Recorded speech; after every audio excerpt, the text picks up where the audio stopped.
Maharashtra government crisis के बाद आज संजय राउत भी काफी चर्चा में हैं। इनको शिवसेना में काफी ऊंचा दर्जा प्राप्त है। इनके बारे में ऐसा बताया जाता है कि संजय राउत शिवसेना को उस मकाम तक लेकर गए हैं जिसे बाला साहब ठाकरे अपने जीते जी कभी पूरा न कर सके। लेकिन आज ये महाराष्ट्र की राजनीति के एक बड़े विलन बन चुके हैं। ऐसा कहा जा रहा है कि शिवसेना से बागी हुए नेताओं के पीछे कहीं ना कहीं संजय राउत का ही हाथ है।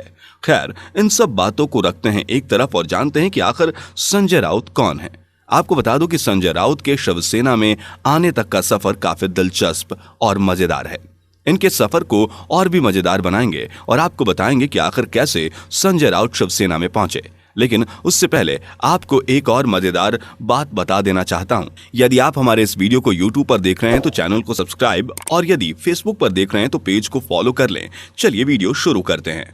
तुमसे पहले वो जो एक शख्स यहाँ तख्त नसी था, उसे भी अपने खुदा होने पर इतना ही यकीन था। इस शेर को कुछ समय पहले शिवसेना के नेता संजय राउत ने लिखा है, जो कुछ समय पहले बीजेपी के सरकार में हिस्सेदार थे। लेकिन अब ये शेर संजय राउत ने महाराष्ट्र की नई सरकार में ज्यादा हिस्सेदारी के लिए शेयर किया है। आपको बता दें कि संजय राउत का पूरा नाम संजय राजाराम राउत है। इनका जन्म 15 नवंबर 1961 को महाराष्ट्र के अलीबाग में हुआ था। इन्होंने वाडला, मुंबई में doctor Ambedkar college of commerce and economics से बैचलर ऑफ कॉमर्स या कहें तो बीकॉम किया है।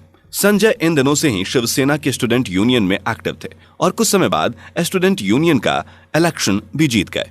इन्होंने बाला साहब ठाकरे की वीकली मार्मिक से एक कार्टून के लिए आर्टिकल लिखा, जिससे बाला साहब ठाकरे बहुत प्रभावित हुए। इन्होंने संजय राउत को लोकसत्ता अखबार के लिए काम करने की सलाह दी, जिसे संजय राउत ने खुशी खुशी शुरू भी कर दिया। लेकिन संजय वहां लंबे समय के लिए टिकने में सक्षम नहीं हुए और लोकसत्ता के बाद वो एक मराठी पत्रिका लोकसभा से जुड़े, जहां से इन्होंने क्राइम रिपोर्टर के रूप में अपना करियर शुरू किया और इस कार्य में इन्होंने कई लोगों के दिल जीते। इनको बहुत से लोगों का भरपूर प्यार मिला और इन्होंने क्राइम रिपोर्टिंग से बहुत नाम कमाया। इनके बारे में खास बात यह है कि इन्होंने अपने किसी भी खबर के लिए पुलिस के पास पहुंचकर खबर नहीं बनाई। क्राइम रिपोर्टिंग के साथ ही संजय राउत ने राजनीति रिपोर्टिंग में भी अपना सिक्का घुमाया और रिपोर्टिंग के बलबूते धीरे धीरे संजय राउत बाला साहब ठाकरे के बेहद करीब आते गए और संजय से बाला साहब ठाकरे इतने प्रभावित हुए कि उन्होंने अपने मुख्य पत्र सामना में कार्यकारी संपादक इन्हें बना दिया। इस समय शिवसेना की एक मुख्य पत्रिका सामना चलती थी, जो मराठी भाषा में प्रकाशित होती थी। लेकिन संजय राउत ने इस पत्रिका सामना को हिंदी में भी शुरू कर दिया। कहा जाता है कि मराठियों की बात करने वाली शिवसेना को संजय ने हिंदुओं की पार्टी बना दी। वर्ष 2000 में ही संजय को महाराष्ट्र से राज्यसभा के लिए चुन लिया गया। धीरे धीरे वो समय भी नजदीक आ गया जब संजय को वर्ष 2004 में राज्यसभा भेजा गया और वर्ष 2005 में इन्हें शिवसेना का नेता बना दिया गया। कुछ सालों बाद 13 अप्रैल 2015 में शिवसेना के मेन न्यूज पेपर सामना में एक लेख के बाद कई राजनीतिक दलों में तनाव भरने का बिगुल बजा। इसे विकिपीडिया में इस तरह से बताया गया है। अप्रैल 2015 में उन्होंने यह कहकर विवाद खड़ा कर दिया कि मुसलमानों के वोटिंग अधिकारों को कुछ वर्ष के लिए रद्द कर दिया जाना चाहिए, ताकि यह सुनिश्चित हो सके कि समुदाय का उपयोग वोट बैंक की राजनीति के लिए नहीं किया जाता है।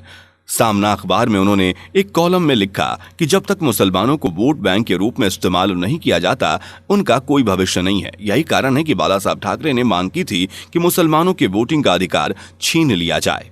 नवंबर 2019 में महाराष्ट्र विधानसभा चुनाव के बाद भाजपा और शिवसेना के बीच सीट बंटवारे के फॉर्मूले, महाराष्ट्र में सरकार के गठन और महाराष्ट्र के मुख्यमंत्री कौन होंगे के बीच विवाद था। और जब 24 अक्टूबर में विधानसभा का परिणाम निकला, इसमें संजय एक ही बात कहते थे कि अगला सीएम शिवसेना का ही होगा, जिस बात को सभी ने खारिज कर दिया। लेकिन फिर भी संजय अपने कर्मभूमि पर डटे रहे और परिणाम स्वरूप उद्धव ठाकरे महाराष्ट्र के सीएम बने, जिस पर संजय ने अपने ट्विटर पर एक शेर के गले में घड़ी लटके हुए और हाथ में कमल का फूल लिए सूंघते हुए एक बाघ की तस्वीर को पोस्ट करते हुए लिखा था, बुरा न मानो दिवाली है। इसके साथ ही आपको बता दें कि साल 2019 में बाला साहब ठाकरे के जीवन पर आधारित बॉलीवुड फिल्म ठाकरे के लिए खुद संजय ने फिल्म की स्टोरी लिखी थी और फिल्म में उनका नाम स्टोरी बाय संजय राउत के रूप में भी श्रेय दिया गया था। इस फिल्म में नवाजुद्दीन सिद्दीकी ने बाला साहब ठाकरे की भूमिका निभाई और अमृता राव ने उनकी पत्नी के रूप में रोल अदा किया।